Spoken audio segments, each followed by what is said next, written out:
¿A quién le toca exponer, por favor?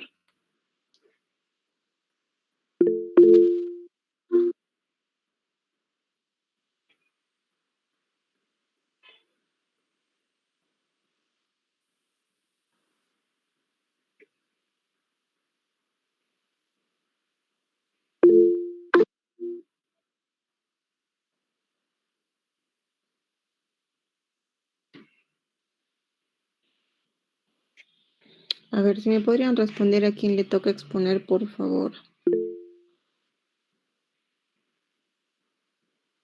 Ana Gabriela Ana Quintanilla. Gabriela. Mm, Ya, Ana Gabriela, ¿puedes presentar tu pantalla, por favor?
¿Me escuchan ahora? Sí, compañero. Ahora sí. Sí.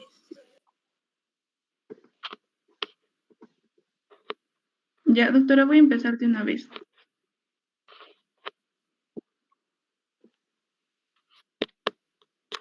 Bueno.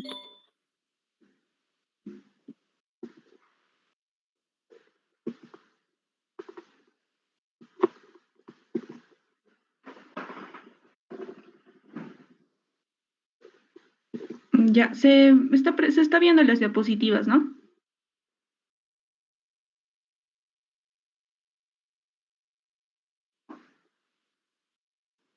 Sí, ¿Me compañero. escuchan? Bueno, doctora y compañeros, buenas tardes. En esta oportunidad voy a exponer sobre el síndrome del dolor regional.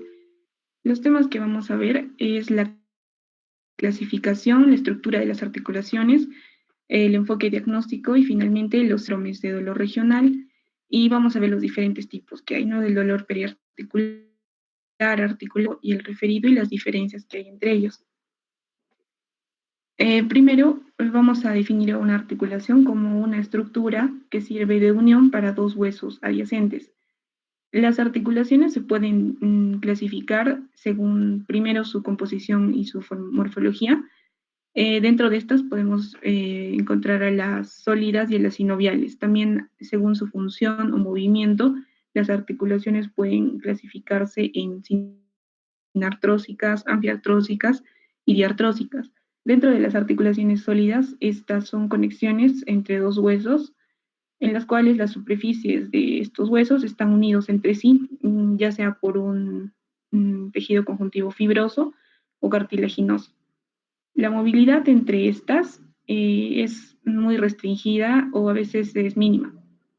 En cuanto a las articulaciones sinoviales, por el contrario, estas sí van a tener movilidad y lo que les va a caracterizar a estas, a diferencia de las sólidas, es que van a tener dos estructuras principales, las cuales son una cavidad articular y una cápsula articular.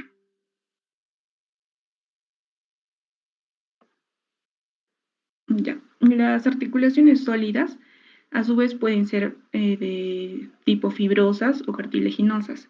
Las de tipo fibrosas tienen una función articular sinartrósica, quiere decir que no se mueven. ¿No? Dentro de ellas podemos encontrar las suturas, las gonfosis y las sindesmosis. Las suturas se ven únicamente en el cráneo y los huesos del cráneo se van a unir y van a través del ligamento sutural. Las gonfosis ya también solo se van a ubicar entre los dientes y el hueso adyacente, ¿no? En estas articulaciones, las fibras cortas de colágenos van a discurrir entre la raíz dentaria y la cavidad o el alvéolo dentario. También tenemos a la sindesmosis, que son estructuras entre ambos huesos. Por ejemplo, como ejemplos podemos citar al ligamento amarillo que conecta a las láminas de las vértebras adyacentes y también a las láminas, a las membras de brazo entre el radio y el cúbito. En las articulaciones sólidas también cartilaginosas, estas van a tener una función anfiartrósica, es decir, que van a tener un movimiento leve. Aquí el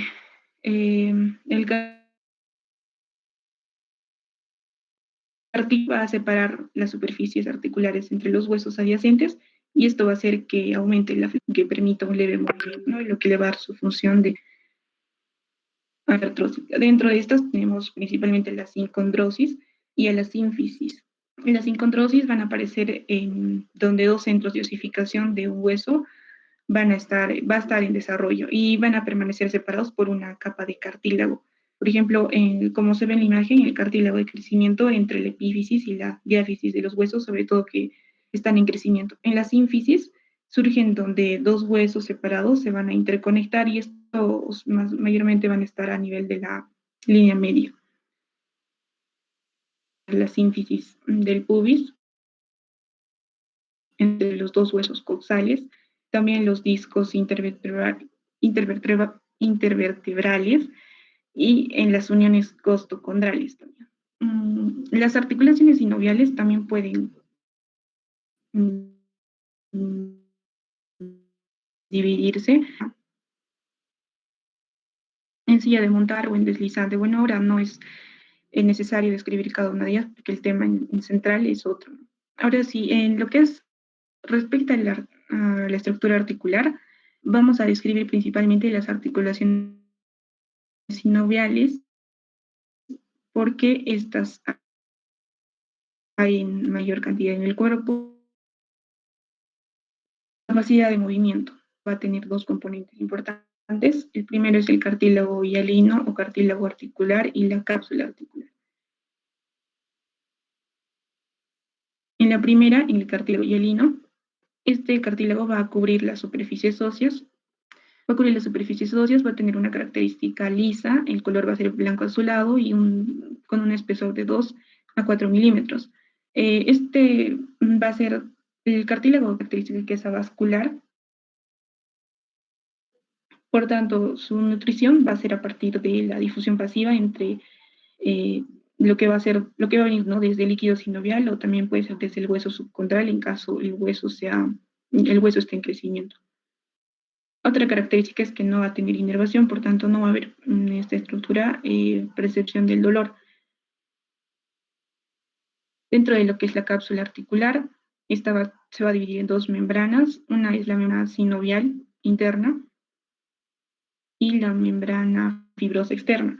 La membrana sinovial es la que va a ser un tejido conjuntivo que va a revestir internamente la cápsula articular y en sí toda la cavidad articular. Esta cavidad articular, como sabemos, va a tener líquido sinovial y lo va a recubrir a excepción de la parte donde está el cartílago. Ahora, la membrana sinovial es importante porque es una estructura que está altamente vascularizada, por lo que interviene de sustancias, ya sea desde el plasma hasta la cavidad, ¿no? Y lo que va a permitir también que le dé la nutrición al cartílago hialino. Dentro de la membrana fibrosa, esta va a... Antes, dentro de la membrana sinovial, se van a ubicar células, que son los sinovicitos,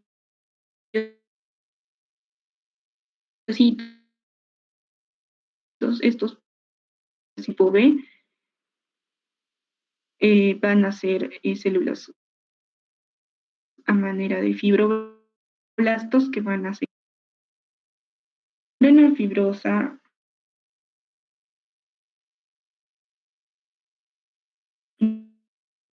Esta es un articulaciones, ¿no?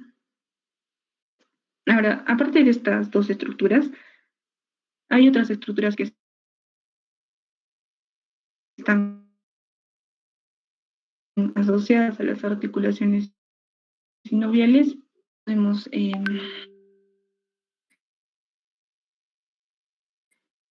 los tendones y las bolsas sinoviales. Los discos articulares básicamente tienen como de un cartílago hialino. Su estructura, bueno, también no poseen inervación y por tanto no va a haber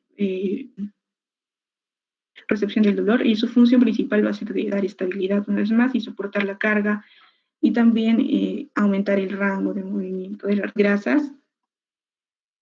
Se van a ubicar entre la membrana sinovial y la cavidad y la membrana fibrosa.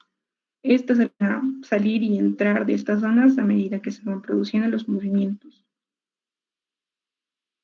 o los cambios. Ya. Ahora también van a ver los tendones que básicamente van a ayudar a dar la estabilidad. Entonces, como una recapitulación, podemos decir que el cartílago hialino, los discos articulares, van a carecer de inervación. Por tanto, esas estructuras no van a dar la percepción del dolor. Ya. Y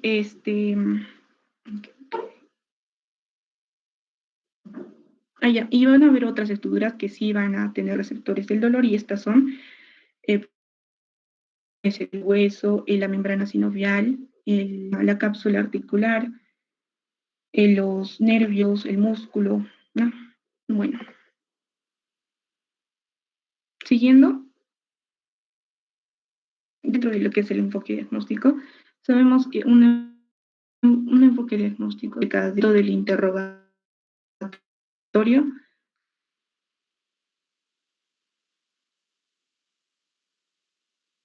como del examen físico del paciente. Por eso es que es muy paso, un buen examen, un buen enfoque diagnóstico. El primer paso es establecer un patrón principal, es decir, teniendo la información tanto del examen físico como de la evolución clínica del paciente, establecer un patrón principal y hacer una investigación exhaustiva, que sería el segundo paso para empezar a hallar los orígenes, las causas y plantear los diferenciales.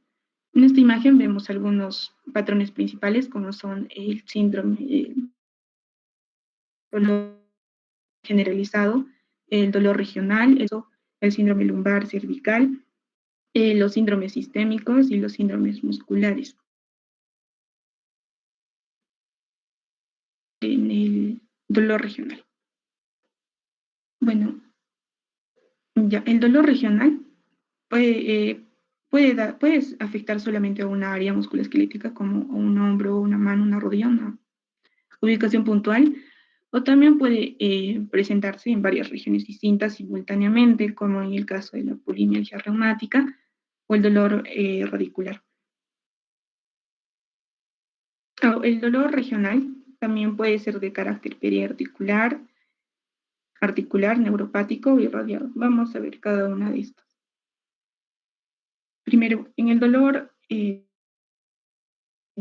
el dolor periarticular, ¿en qué lugar se va a dar? Bueno, se va a dar, se va a originar en estructuras anatómicas que están involucradas en el movimiento articular, pero que se encuentran fuera de la cápsula articular.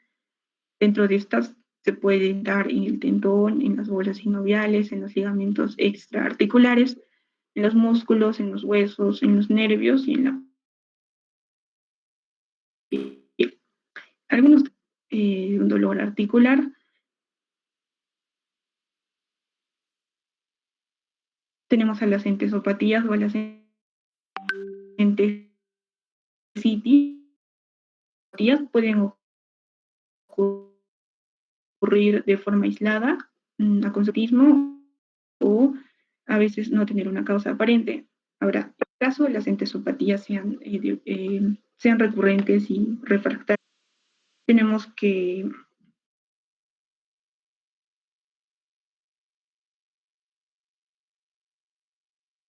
¿Se escucha bien?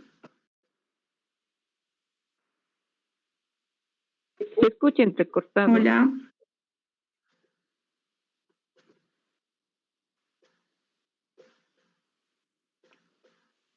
¿Se escucha? Sí se te escucha, pero está entrecortado.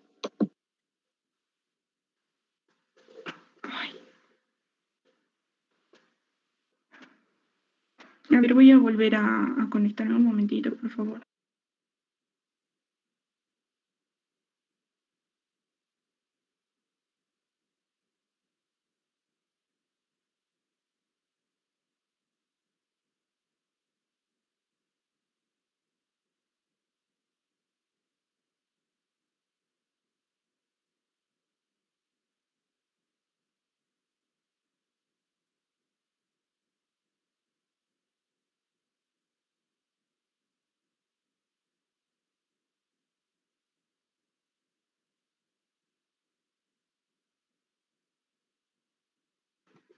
¿Ahora me escuchan bien? Mejor. Ya.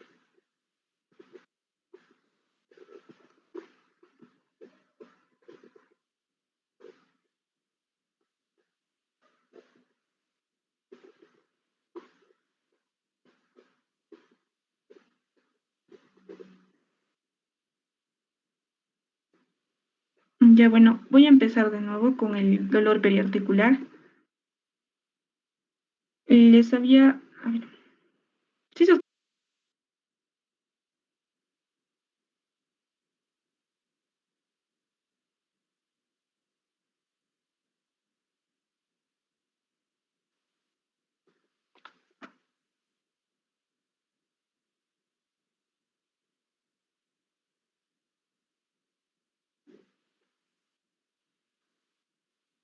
chicos?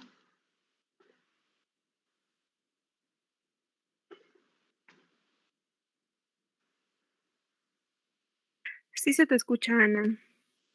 Ya.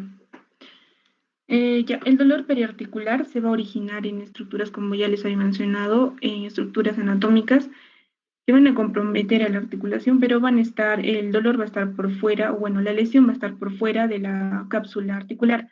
Estas pueden estar en los tendones, en las bolsas sinoviales, en los ligamentos extraarticulares, en el músculo, en el hueso, en los nervios o en la piel. Algunos datos clínicos importantes podemos mencionar en el caso de las entesopatías o las entesitis, ¿no? Que estas son inflamación a nivel de los puntos de inserción de los tendones y los ligamentos. Estas entesopatías pueden ocurrir de forma aislada como consecuencia de un traumatismo o no tener una causa aparente. En el caso las entesopatías sean recurrentes y múltiples, pueden asociarse a espondiloartropatía seronegativa. Una característica importante del dolor periarticular es la selectividad de movimientos dolorosos. Quiere decir que Ana, disculpa, no se está viendo tu presentación. No se está viendo tu presentación. Si pudieras a ver, volverla a proyectar, por favor. pero estoy presentando, qué raro.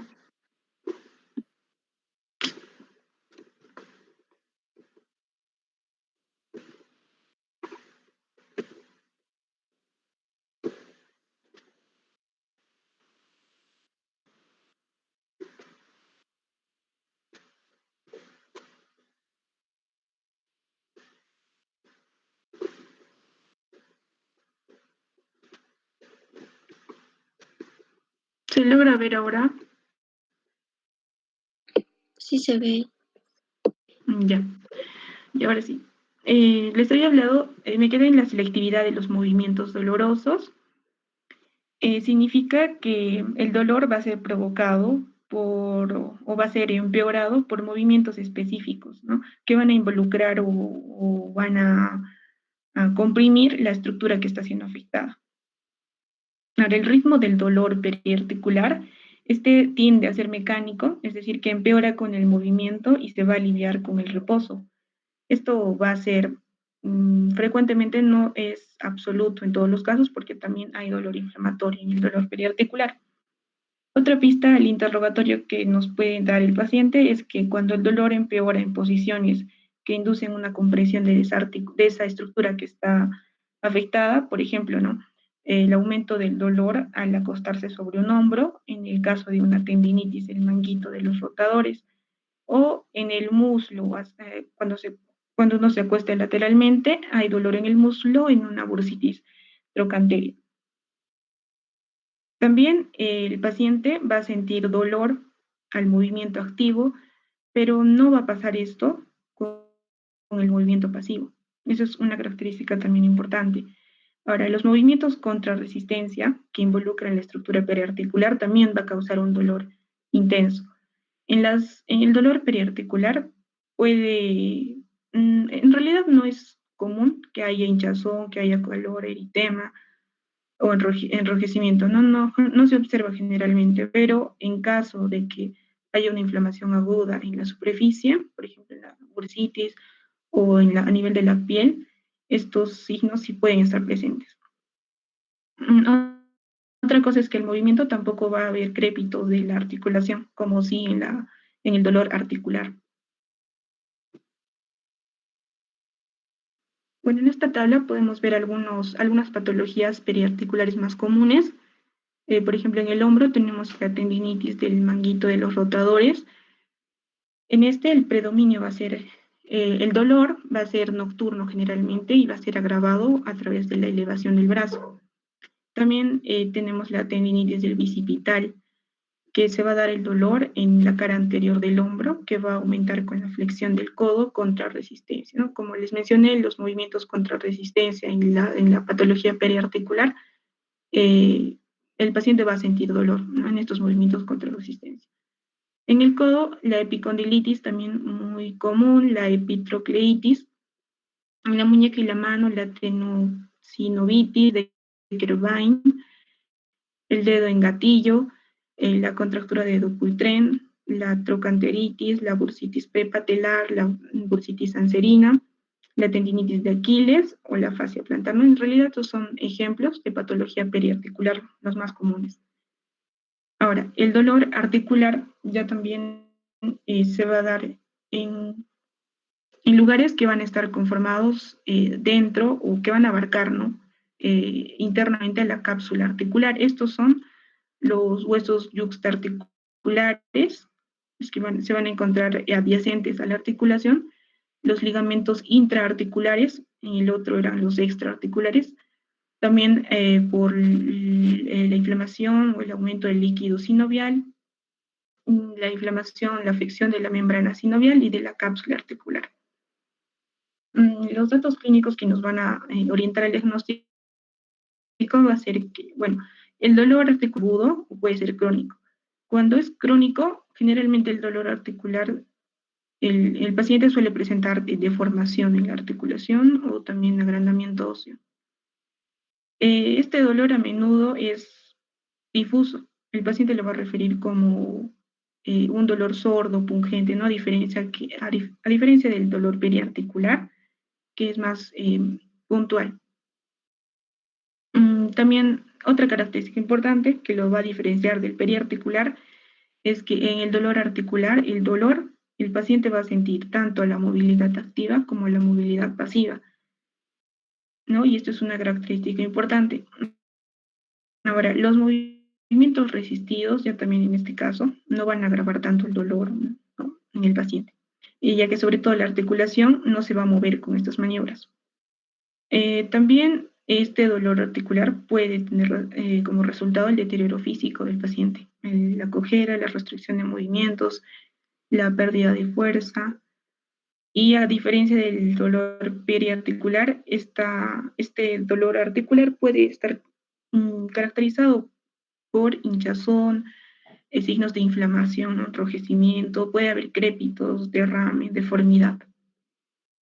A la palpación de esas articulaciones que están afectadas, el dolor va a sentir dolor. El paciente va a sentir dolor, perdón. Ya, en este este cuadro vamos a ver las diferencias principales para tener en cuenta, ¿no? Si es un dolor periarticular o un dolor articular. Primero, en lo que respecta a la localización, en el dolor periarticular, el dolor o la hinchazón va a estar de un lado de la articulación, como se ve en la imagen, o por fuera de la línea articular. A diferencia del dolor articular, que este va a ser más, va a estar, ¿no?, en la línea articular, y la localización va a ser más difusa. Otra característica es que el dolor periarticular, en cuanto al movimiento activo y pasivo, la persona va a sentir dolor, como ya les había mencionado, al dolor activo, pero no al pasivo. Y en el dolor articular, el dolor va a ser tanto a la movilidad activa como a la pasiva. Ahora, cuando vamos a comprimir la articulación y no se va a flexionar ni extender, el paciente no va a sentir dolor en el periarticular. Sin embargo, en el dolor articular, cuando se va a hacer una compresión de la articulación, sí va a aparecer dolor. En cuanto a los movimientos contra resistencia, en el dolor periarticular sí va a haber un dolor intenso, y en el dolor articular no va a haber un dolor, o el dolor no va a ser tan agravante. El ritmo, como les había mencionado, tiende a ser mecánico en el dolor periarticular y en el dolor articular inflamatorio, aunque esto ya les dije que no es absoluto en todos los casos, porque en ambos casos pueden haber mecánico e inflamatorio, ¿no? Pero más frecuente en el periarticular tiende a ser mecánico y en el articular inflamatorio. Otra cosa es que en el dolor periarticular no se observan signos de inflamación, con excepción, ¿no?, de que la afección esté limitada a las superficies o a las superficies cutáneas, como en la bursitis. En cambio, en el dolor articular sí suele haber signos de inflamación.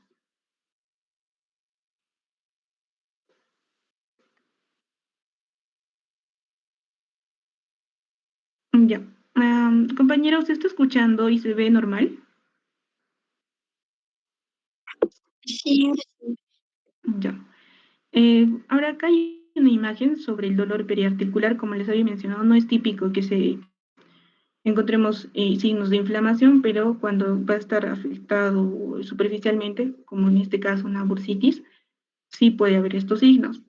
Ahora, acá ya también el dolor articular, no estamos viendo signos de inflamación, sin embargo estamos viendo como un hinchazón, ¿no? Y probablemente nos indique una sinovitis. Ya, ahora en cuanto al dolor neuropático, este se va a producir por una injuria directa en los nervios periféricos. Esta injuria se puede dar a través de una compresión, una sección, un movimiento, un atrapamiento o una inflamación del nervio. Clínicamente, el dolor neuropático se va a presentar como una alteración sensorial incómoda para el paciente, y en las cuales el paciente puede referir esta incomodidad como un ardor, como un hormigueo, como descargas eléctricas, como piquetes, ¿no?, que sienten los dedos, sobre todo en las manos, en los pies. Los más comunes, las patologías más comunes en cuanto al dolor neuropático, podemos resaltar lo que es la ciática, el síndrome del túnel carpiano y el síndrome del dolor cubital. En el caso de la ciática, en el cual el dolor es derivado de las lesiones radiculares, estos dolores se van a exacerbar cuando va a haber un movimiento del segmento de la columna, o también cuando el paciente cuando va a aumentar la presión intratecal. Esto ya sea cuando el paciente tosa o haga esfuerzo al defecar, o mediante la maniobra de Valsalva, ¿no?, durante la evaluación física. También unos signos, al examen físico, es importante probar la sensibilidad, la fuerza muscular, aplicar maniobras que nos van a orientar, por ejemplo, una ciática, la maniobra del signo de la Segue positivo, o las maniobras de Tinel y Fallen en el síndrome del túnel carpiano, y también la evaluación de los reflejos tendinosos. El examen físico también nos va a ayudar a determinar las lesiones tardías. Lesiones tardías como, por ejemplo, Cuando, por ejemplo, en el síndrome del túnel carpiano, como se ve en la imagen, va a haber una atrofia, una disminución de la masa muscular de la zona de la eminencia tenar o hipotenar, ¿no? Puede haber también, cuando la lesión ya es tardía, puede haber una disminución de la fuerza muscular. Y también la sensibilidad también puede estar alterada. Bueno, en cuanto al dolor referido, sabemos que el dolor por su localización puede ser un dolor localizado, puede ser irradiado o puede ser referido. En cuanto al dolor localizado, la localización de este dolor va a guardar relación con su origen, ¿no? Puede ser cutáneo, somático o visceral. Un ejemplo muy común y puntual es el dolor cutáneo, ¿no? Ahora, en el dolor irradiado ya también este dolor se va a transmitir a lo largo de un nervio, que se va a extender a partir de un sitio de origen donde ha sido la afección, ¿no? Este dolor a su vez puede ser de origen somático, que va a afectar a huesos, nervios o músculos, o puede ser de origen visceral. Por ejemplo, en el caso de un espasmo muscular, este dolor es de tipo somático. Suele extenderse gradualmente a partir del punto de origen en el que se ha producido este espasmo. Y otro ejemplo que podemos citar también es la ciática, ¿no? Cuando se produce el dolor a lo largo del recorrido del nervio ciático. El paciente suele tener dolor en el muslo, en la pierna, inclusive en los dedos del pie. Ahora, el dolor referido ya también es aquel dolor que se va a sentir en una parte del cuerpo que va a estar distante a la del sitio de origen. Y sobre todo este dolor es característico en los dolores de origen visceral. Como una principal diferencia entre el dolor irradiado y el dolor referido es que el dolor irradiado se va a extender a lo largo de un trayecto nervioso, mientras que el dolor referido se va a percibir en una zona distante del lugar de origen. Algunos ejemplos típicos de dolor referido podría ser, ¿no? Por ejemplo, cuando el paciente siente dolor en el hombro y al mismo tiempo hay una inflamación en la vesícula biliar. O el ejemplo más común en el que el dolor aparece en los brazos, en el cuello, en la mandíbula, en el caso de un infarto de miocardio. Y ahora, ¿y por qué entonces se produce este dolor, el dolor referido? Ya bueno, en esta figura nos muestra más o menos el mecanismo probable por el que se produce la mayoría de dolores referidos. Observamos que las ramas de las fibras para el dolor visceral, que serían estas, hacen sinapsis, como vemos en la médula espinal, sobre las mismas neuronas que van a recibir señales dolorosas desde la piel. Es por eso que cuando se estimulan estas fibras, las señales del dolor procedentes de las vísceras van a viajar a través de las mismas neuronas que van a conducir esta información desde la piel. Es por eso que el paciente siente, ¿no?, esa percepción de dolor en un lugar distante. ¿Y cómo se sabe en qué lugar se va a referir un dolor visceral, ¿no?, que principalmente tiene un origen distinto, se podría decir, al dolor que siente el paciente? Ya en este caso, cuando el dolor visceral queda referido a la superficie del cuerpo, la persona en general lo va a localizar en el dermatoma del segmento del cual procede ese órgano visceral en la etapa embrionaria, ¿no? Por ejemplo, el corazón deriva del cuello y de la parte superior del tórax, por lo que entonces las fibras para este dolor visceral van a ascender a lo largo de los trayectos nerviosos, van a penetrar la médula espinal entre los segmentos C3 y, por ejemplo, C3 y T5, y como se ve en la figura, el dolor más o menos se va a referir a lo que son la parte superior del hombro, el brazo, los músculos pectorales también.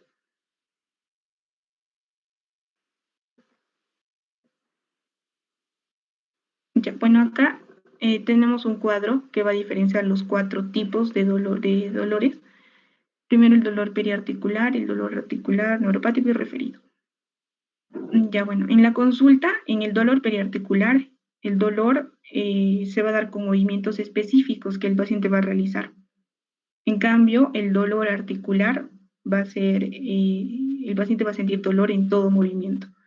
En el caso del dolor neuropático, el paciente va a sentir, como les mencioné, signos de, pueden ser ardor, hormigueo, adormecimiento, ¿no? Y esto se va a ver agravado por la compresión que va a haber en el nervio o en el movimiento de la columna vertebral en caso sea una afección radicular. Y en el dolor referido, en la consulta no va a estar relacionado con el movimiento y generalmente, como les dije, se va a producir, es característico de las vísceras. Ahora, al momento de moverse, el dolor periarticular va a haber dolor más al movimiento activo que al pasivo. Y en el dolor articular, el dolor va a ser tanto al activo como al pasivo, en los dos. Y ahora, en el neuropático, no va a haber diferencias, y igual en el referido tampoco. En lo que respecta al rango de movimiento, en el dolor periarticular, el movimiento activo puede estar limitado por el dolor, como les mencioné arriba, y en el movimiento pasivo no tanto. En el caso del dolor articular, va a haber dolor topático, el rango de movimiento va a ser normal, y también en el referido. Cuando se va a usar el dolor periarticular, en el dolor articular no va a haber dolor. En el dolor, en lo que refiere a la palpación local, en el dolor periarticular el paciente va a sentir sensibilidad en la estructura periarticular, ¿no? Esto ya, como les había dicho, tiene que ser lejos de la línea articular. Y en el caso del dolor articular a la palpación, el paciente va a sentir dolor, esta zona va a estar sensible, puede acompañarse de otros signos como hinchazón, derrames, crepitación, ¿no? En el dolor neuropático y referido a la palpación, este es normal. En el examen neurológico, en lo que va a variar va a ser en el dolor neuronal, puede haber una alteración en la sensibilidad, alteración en la fuerza, y en el dolor referido va a ser normal. Bueno, eso sería todo.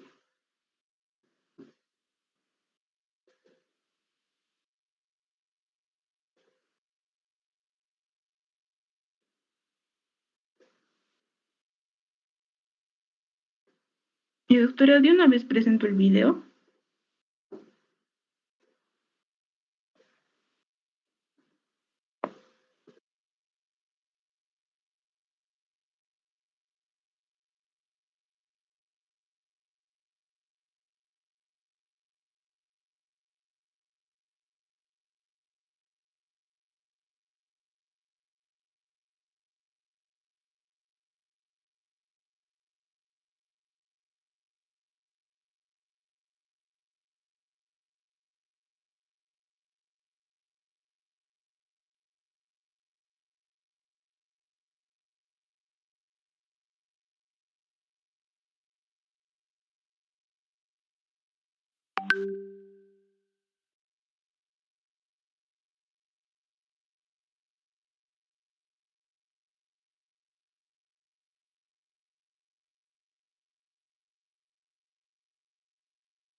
Ana, ¿puedes mostrarnos tu video, por favor? Ya, doctora.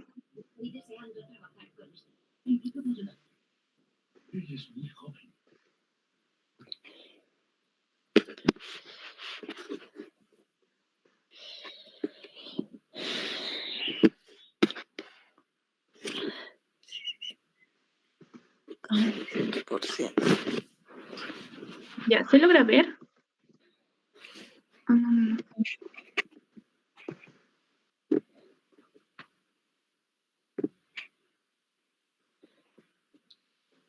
Sí, se logra ver, pero no se proyecta. Ya, sí, ya.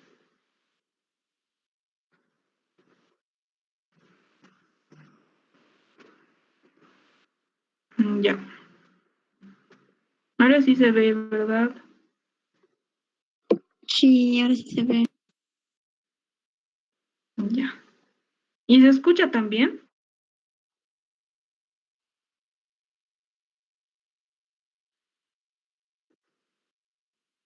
No se escucha.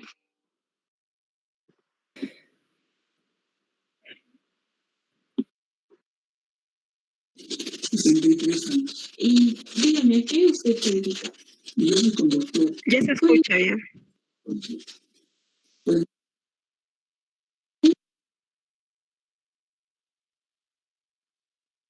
Buenas noches. Buenas noches, señorita. Bueno, mi nombre es Ana Gabriela Quintanilla Garrido y en esta oportunidad voy a evaluar su caso. Para eso necesito que me responda algunas preguntas. ¿Cuál es su nombre primero? Mi nombre es Vicente, señorita. ¿Cuál es su edad? 63 años. Y dígame, ¿a qué usted se dedica? Yo soy conductor. ¿Cuál es el motivo de su consulta? Bueno, el motivo de mi consulta es que me duele bastante la muñeca y el codo. Esta parte, toda esta parte. ¿Ya? ¿Hace cuánto le duele? Para más o menos 8 o 9 días. Ya, ¿y siente que el dolor le incapacita o le impide hacer sus actividades? Sí, de todas maneras, porque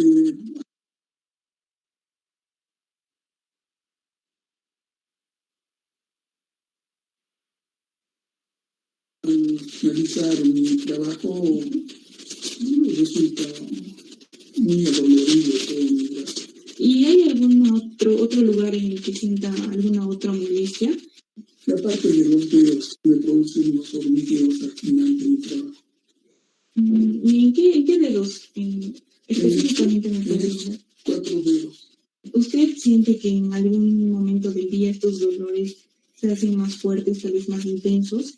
Al final de mi jornada, de mi trabajo y más que todo en las noches. ¿Ha consumido fármacos o medicamentos que le hayan aliviado? Sí, algunas veces he consumido ibuprofeno, pero es solamente momentáneo. Sí. Señor Vicente, lo que vamos a realizarle en este momento va a ser el examen físico sobre la mesa. Muy bien. Entonces, ahora vamos a proceder primero con la inspección. Vamos a evaluar si hay presencia de inflamación, deformidad. Voltéelas, por favor, aquí. Ahora pues vamos a la palpación y en la palpación vamos a, sobre todo, evaluar la temperatura. Ahora voltéelas. Muy bien. Bueno, ahora vamos a evaluar la fuerza de su mano. Para eso necesito que aplaste con con todos sus dedos. Ahora igual acá. Con todas sus fuerzas. Ahora en ambos. Otra vez. La movilidad activa y pasiva. Para eso necesito que ponga su codo sobre la mesa. Haga una flexión de la muñeca de esta forma. Con todo lo que sea posible, flexione y de la misma forma la extensión de su muñeca. Ahora vamos a realizar la movilidad pasiva. Relaje su mano y si siente ella sobre algún dolor o incomodidad, me avisa. A ver esta mano.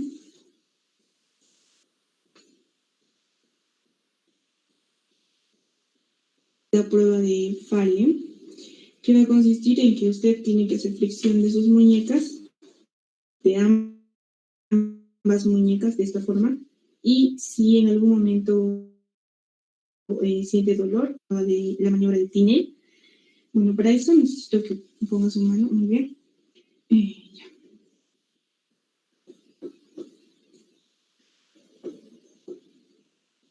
¿Siente tal vez hormigueo? Siento hormigueos en los dedos. En tus dedos, ¿no? Sí. Ok. De mi mano derecha.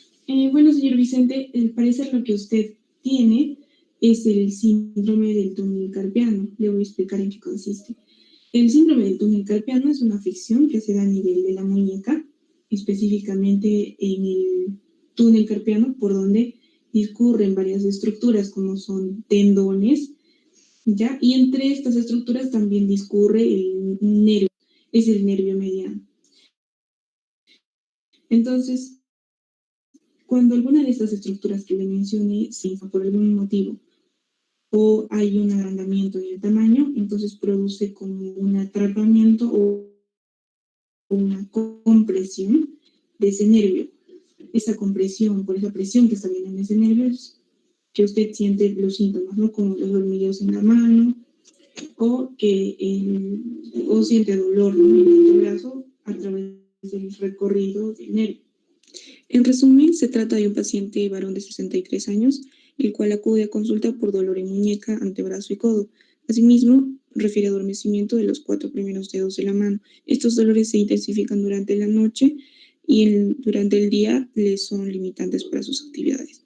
En cuanto al examen físico, en la inspección se observó una ligera atrofia de la eminencia hipotenar.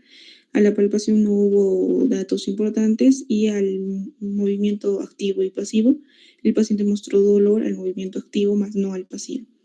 Se les realizaron también las maniobras más importantes, como la de Tinel y la de Fallen, las cuales fueron positivas, consolidando así el diagnóstico de síndrome del túnel carpiano.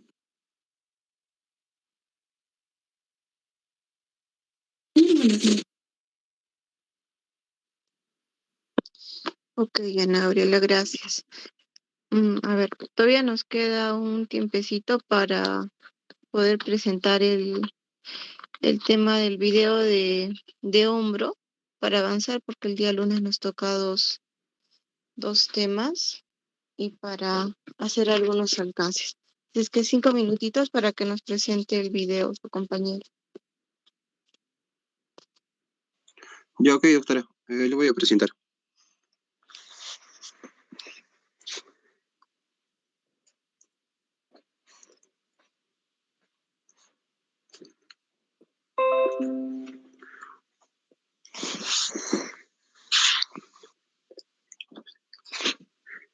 ¿Se puede ver la pantalla? Sí se ve. Ok.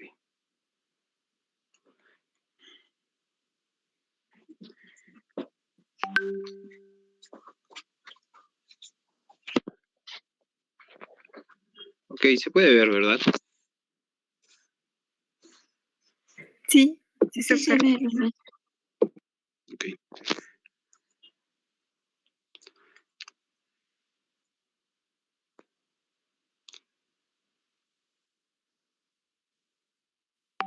¿Se logra escuchar, tal vez? No, no se escucha. ¿No se escucha nada? No, No, no se escucha.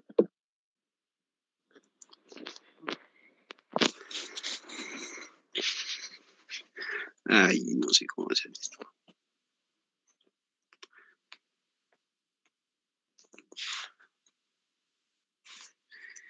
Doctora, ¿podría explicarlo, lo que estoy haciendo en el video?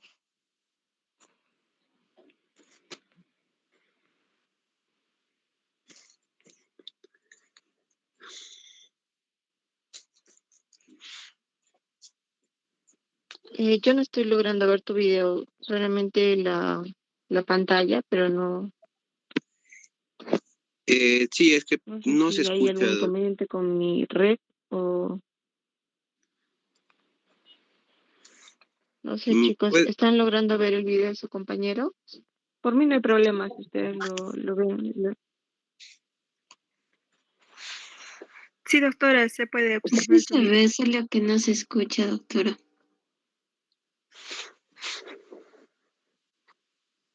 Ya, Por eso, bueno, entonces véanlo y luego cuando me pasen por el Telegram yo voy a volverlo a ver. lo Pero que lo igual voy a lo puedes explicar. explicar, no hay problema. Ya, ahorita, ok. Bueno, vamos a hablar sobre hombro doloroso. Y en esta oportunidad, primeramente, nos vamos a presentar al paciente, lo cual yo le estoy haciendo.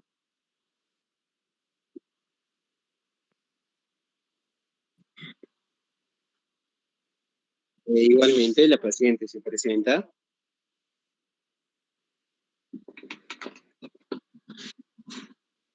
Y bueno, y le explico el procedimiento que le voy a hacer, ¿no? Sobre mm,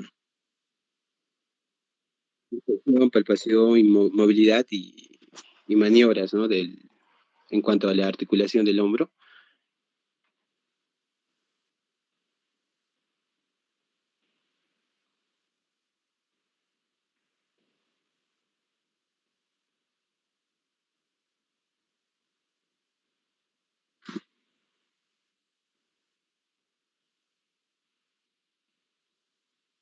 Le explico que primeramente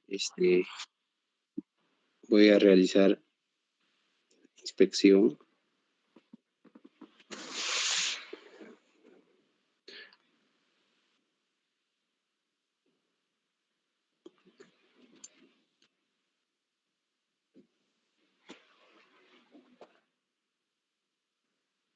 Igualmente estoy pasando a palpar la, la, la articulación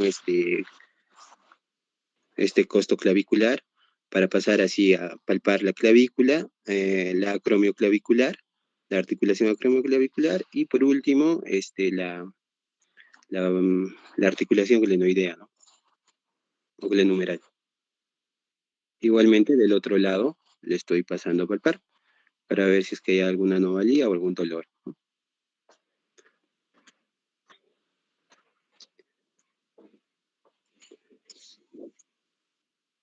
Paso seguido le digo a la paciente que observe hacia la pared para poder ver las escápulas, para palpar los bordes, ángulos y sobre todo la espina y el acromión, ¿no?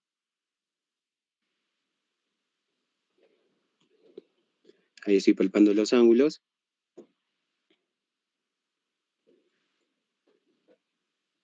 Ahí está la espina, igualmente del otro lado, ¿no? Viceversa.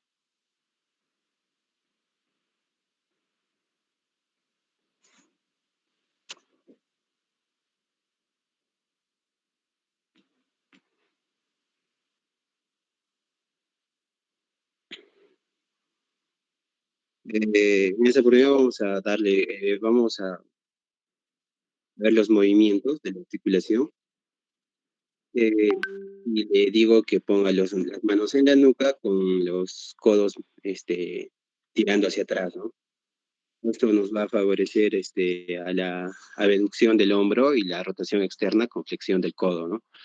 Y también le hago poner mirando hacia la pared y diciéndole que con sus manos ella en la parte de atrás llegue a su espalda lo más que pueda, ¿no? Entonces ahí vamos a realizar una rotación interna.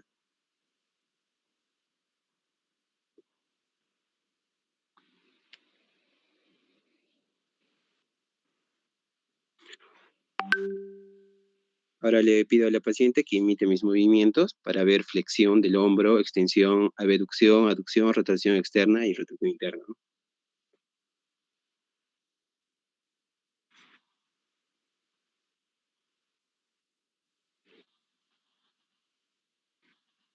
Ahí podemos ver la flexión del hombro y que lo normal va a ser de 150 a 180 grados y la extensión que lo normal va a ser de 40 a 50 grados, ¿no? Igualmente le pido que haga la abducción del brazo, ¿no? Que lo normal sería 180 grados y la aducción cruzando los brazos en forma de X, que sería de lo normal, de 30 a 40 grados. Inmediatamente pido a la paciente que flexione el brazo, uno de los brazos en 90 grados, en este caso el brazo derecho, y lo lleve hacia atrás. Así creando la rotación externa, que va a ser de lo normal de 80 a 90 grados, y igualmente la rotación interna como quien se abraza, igual va a ser de 80 a 90 grados la rotación, y se hace de ambos brazos. Y seguidamente voy a pasar a hacerle mirar hacia atrás para evaluar el movimiento de la escápula, eh, el movimiento de la escápula, poniendo mi mano encima de sus escápulas, ¿no? Para ver sobre todo el músculo infraespinoso y supraespinoso. Ahí te puedes sentir.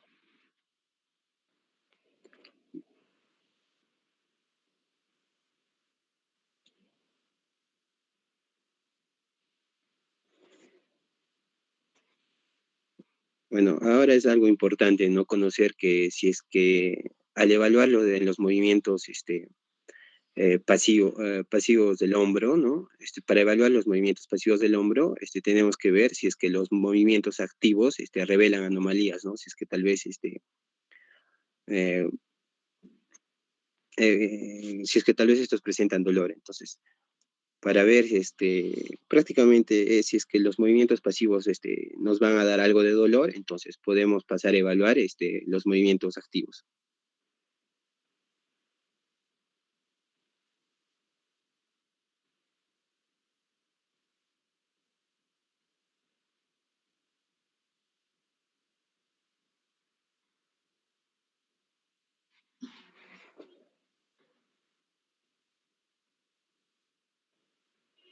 Ahí mismo le estoy haciendo los movimientos activos.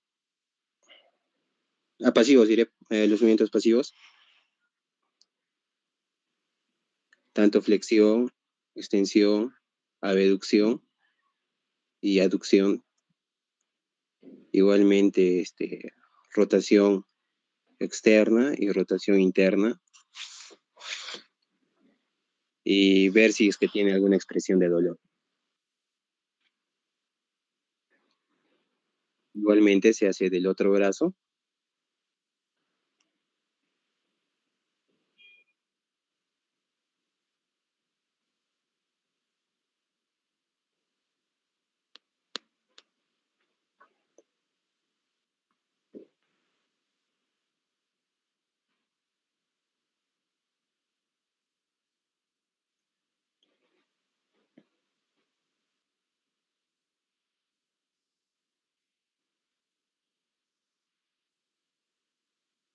Y bueno, y vamos a pasar a hacer los test especiales. Y,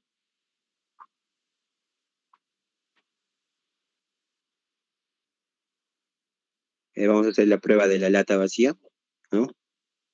Consiste en elevar el brazo afectado, el hombro afectado, el lado del hombro afectado,